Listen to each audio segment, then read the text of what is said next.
Olá, bem-vindo de volta ao nosso canal Hard to Set Info. Aqui na minha frente eu tenho o POCO F8 Ultra. Neste vídeo, quero mostrar como usar o recurso Levantar para despertar neste dispositivo.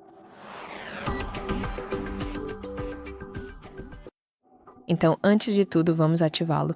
Você deve ir em Configurações, agora selecione a seção Tela de Bloqueio e aqui você verá a opção Levantar para Despertar. Vamos ativar essa opção e testar. Você deve bloquear o seu telefone. Então, sempre que quiser olhar para o seu telefone, basta levantá-lo em sua direção sem apertar nenhum botão e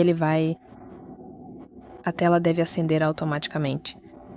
Como você viu, eu não apertei nenhum botão, apenas levantei o telefone e a tela acendeu. Então é isso, espero de verdade que este vídeo tenha te ajudado. Se sim, por favor, curta este vídeo e se inscreva no nosso canal para ver mais conteúdos como este.